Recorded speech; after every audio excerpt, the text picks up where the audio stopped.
I've missed more than 9,000 shots in my career. I've lost almost 300 games.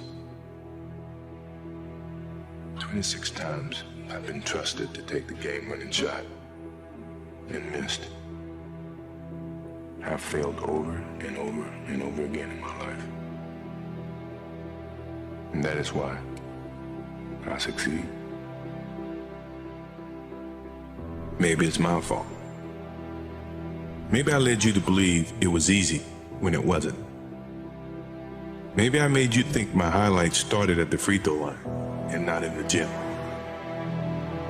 Maybe I made you think that every shot I took was a game winner. That my game was built on flash and not fire. Maybe it's my fault that you didn't see that failure gave me strength, that my pain was my motivation. Maybe I led you to believe that basketball was a God-given gift and not something I worked for every single day of my life. Maybe I destroyed the game. Or maybe you're just making excuses. Have you ever gone on the court and been afraid? No, I've never been afraid. I mean, obviously you're nervous, but afraid means you're not confident in your skills. I have total confidence in my skills, so I'm not afraid. You had the utmost confidence. Your confidence level was through the roof. Where is it now? On top of the roof. I don't think my confidence changed. I wouldn't have come back into this situation. I never feel that I'm at my best. I feel I still have room to improve. I still set goals for myself to strive for. I'm never complacent with what I've achieved. Even though it's been very successful for me, I still feel I have a lot to prove, not just as a player, but as a person, as a father, to some extent as a role model in all aspects. So I'm never really too complacent with myself or with what I've achieved. When I get to a point where I feel I can improve as a player, I walk away from the game. I still feel that I have a plateau that I hadn't reached yet in terms of my skills or my expectations of myself. I'm always going to expect myself to do certain things or surpass certain things. As long as I believe that, then my road to success is going to continue to expand. Sports is a tool that teaches, and it teaches you bad things. It can also teach you good things. It's how you perceive those things. I've looked at every experience that I've had, negative and positive, and taken that as a positive. If I wouldn't change anything because I think it would alter some of the other things that happened. So when I look back, I can't say that I've had any bad things happen. Sure, I mean, you don't want bad things to happen, but you deal with bad things. You can't have good or without bad. We are old. Sure, we're tired. It's been a long season. But mentally, we have a vision. We have a finish that we have to attain. And sometimes you have to do it when you're old and you're tired.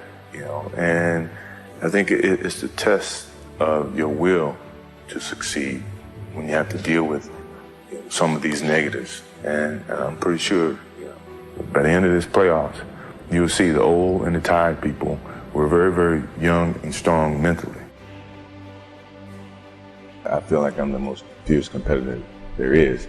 I don't think I'm ever going to find something equal to the game of basketball for me. They talk about guys being competitors. He was the fiercest of all the competitors. I know Jesus worked 7 days a week. On 6 days, he rested on Sunday, didn't he? Well, Michael Jordan played on Sunday. An assassin personified that had that killer instinct. I'm not sure people really know how good this guy is. Michael Jordan at his best, there's very few people on this planet that can do this. For me, Michael Jordan was a killer. It didn't matter. He wanted to come in and kill you. What motivates me is the unknown. No one knows. They can all speculate, but no one really knows. And myself, I didn't know. But I didn't let that stop me. And I let that motivate me more so than anything, that You know, as long as it's unknown, that means I have a chance. You know, and that's the way I pursued my whole career. No matter what the game is, or who you're playing against, you have to want the ball. The clock. The pressure. Block all that out. All you think about is what you have to do to win. That's why I love the end of the game. Because it comes down to that one moment when it's all in my hand.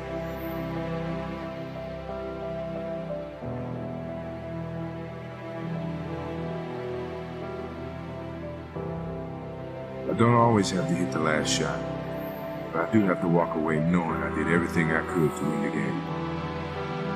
When you step on the floor, it doesn't matter how many times you've done it before. All that matters is that you do it now. Those are the moments you put in the hours of practice for. Those are the ones you never forget. I never feared about my skill, you know, because I put in the work. Work ethic eliminates fear. So if you put forth the work, then what are you fearing? You know what you're capable of doing, what you're not. I've never been afraid. I mean, obviously you're nervous, but afraid means you're not confident in your skills. I have total confidence in my skills, so I'm not afraid.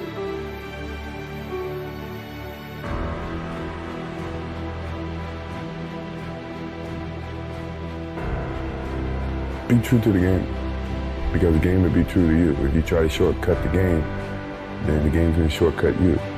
If you put forth the effort, good things will be bestowed upon you. You know, that's truly about the game. And in some ways, that's about life too.